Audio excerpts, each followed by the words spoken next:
Today, on the occasion of my birthday, all of you, the monastics, laymen and women, are intent to show your respect and mudita, your appreciative joy. This Pali word, mudita, translates as tenderness. It is the mind that has tenderness. This is also one of the meditation objects within the Brahma Viharas, the 4 divine abidings.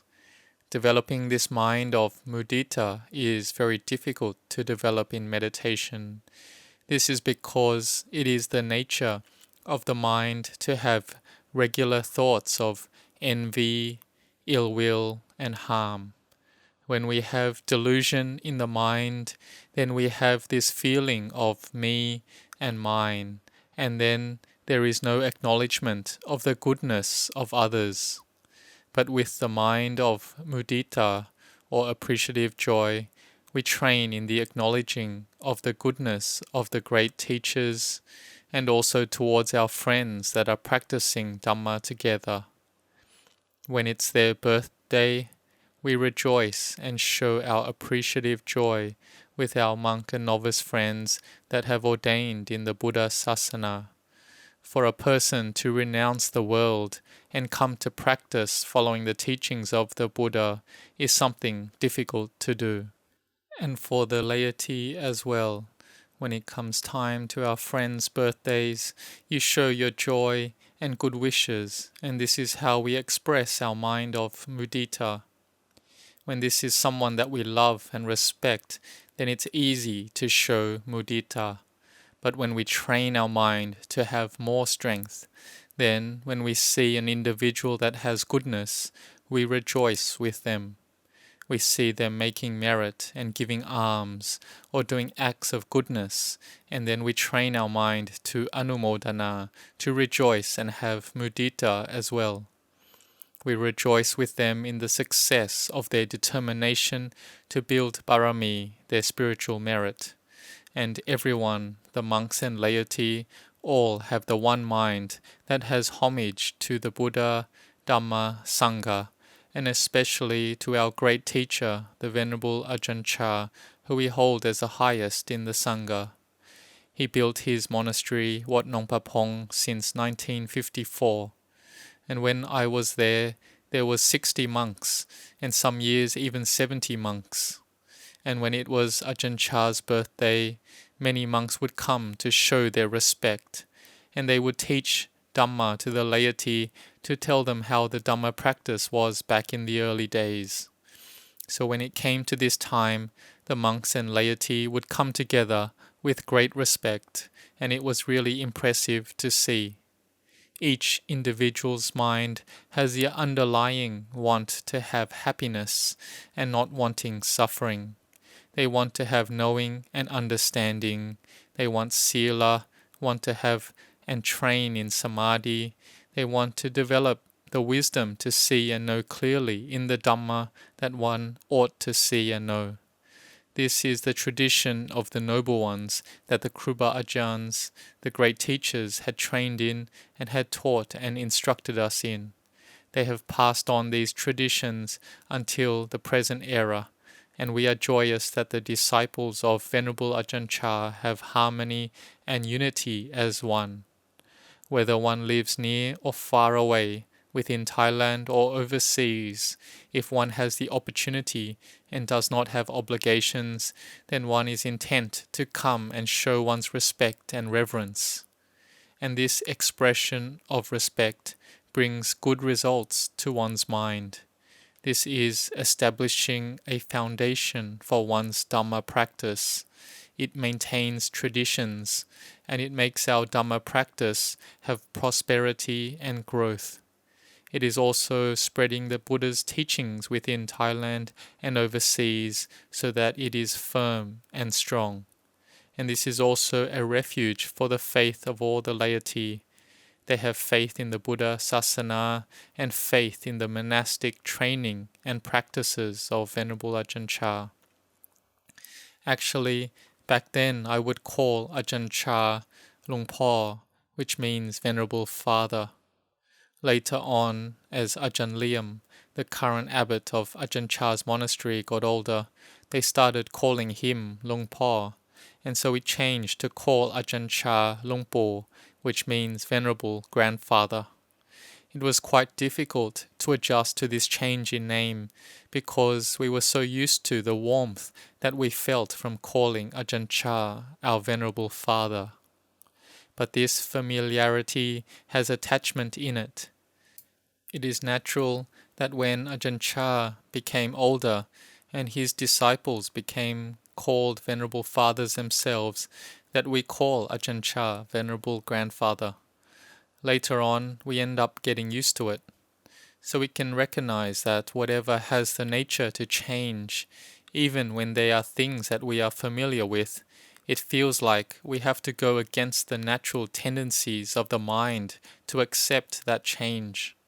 This is the same way with the sankharas, the compounded and conditioned phenomena that we know as being me and mine. One day we teach the mind that the sankharas are not me or mine, and it's hard to change this feeling and to relinquish it from the mind.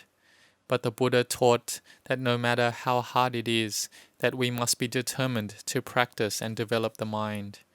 We train in developing mindfulness and samadhi until it is good and firm, and then we are able to gain wisdom. But we also have to make merit and develop goodness.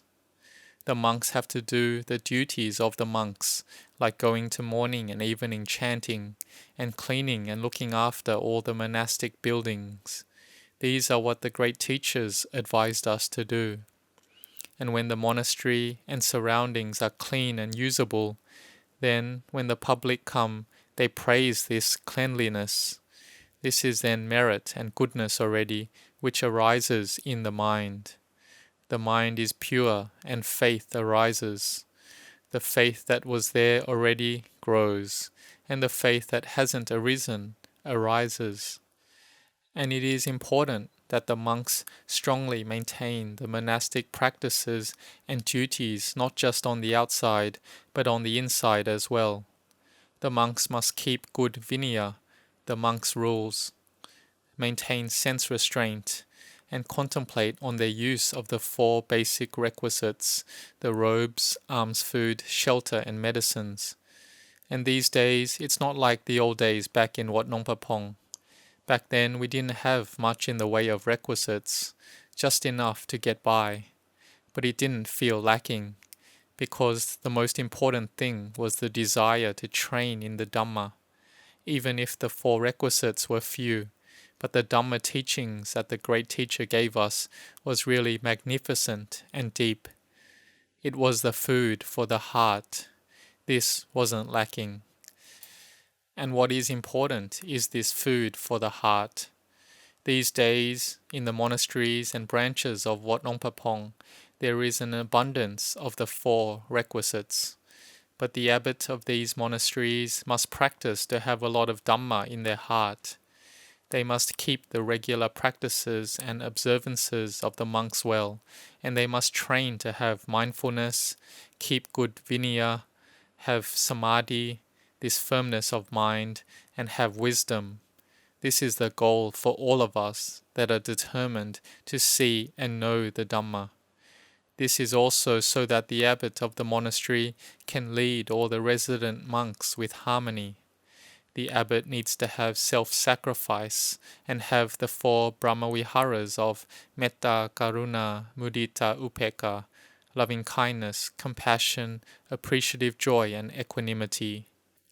And the resident monks in the monastery must also help out and have respect for their seniors, keep the rules and vinaya well, and fulfill their duties to their teacher and preceptor. This they have to maintain and do well.